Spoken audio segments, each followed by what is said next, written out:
हजरत उमर ने मकान का नंबर नोट किया, घर आए, सारे बच्चों को बुलाया। ऐ मेरे बच्चों, मैंने एक लड़की की आवाज सुनी है, मैं नहीं जानता वो कितनी खूबसूरत है, मैं नहीं जानता उसका खानदान कैसा है, मैं नहीं जानता उसकी बरादरी कैसी है, मैं इतना जानता हूँ वो लड़की दीनदार है, वो लड़की अल्लाह से डरने वाली है, वो लड़की बहुत मुत्तकी और परहेजगार है, और मैं उस लड़की को अपने घर की बहू बनाना चाहता हूँ। क्या तुम में से कोई उस लड़की से शादी करने को तैयार है? हजरत उमर के एक बेटे, उनका नाम आसिम था, उन्होंने कहा कि अब्बा जान मैं शादी करने को तैयार हूं। अल्लाह, यहाँ तो जब तक पूरा जुग्राफिया न तय कर लिया जाए, लड़की कितनी पढ़ी लिखी है, लड़की कितनी खूबसूरत है, लड़की कितनी स्मार्ट है, उसकी इंस्टाग्राम पर कितनी आईडी है, व्हाट्सएप पर कितने नंबर हैं, कौन सा मोबाइल वो चलाती है, जब तक सारा जुग्राफिया न पता कर लिया तब तक रिश्ता कहाँ तय होता है। और आज जो हमारे घरों में जो बिगाड़ है मेरे प्यारे साथी, उसकी एक बहुत बड़ी वजह ये बुनियाद हमारी खराब है। हमारी माए बहनें जब रिश्ता देखने जाती हैं वो खूबसूरती देखती हैं, वो माल देखती हैं, वो जहेज देखती हैं, दीनदारी कौन देखता है मेरे साथ?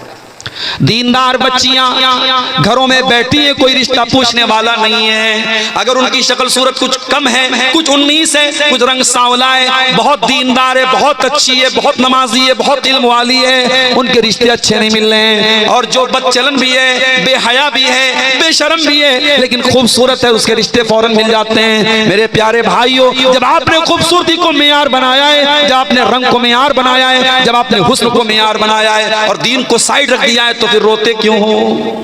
फिर रोने की क्या जरूरत है? आपने जो बोया है वही काट रहे हो। जब आपने खूबसूरत बहू लाए हैं आप, अच्छा बहू आई, 1 साल के बाद माँ बाप कहते हैं हमारा बेटा तो हमारे हाथ से निकल गया।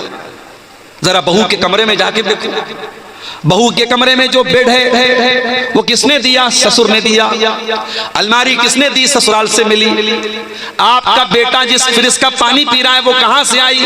ससुराल से आई। आपका बेटा जिस बुलेट पे घूम रहा है वो बुलेट कहां से आई? ससुराल से आई। गाड़ी ससुराल की, मसेरी ससुराल की, फ्रिज ससुराल की, अलमारी ससुराल की।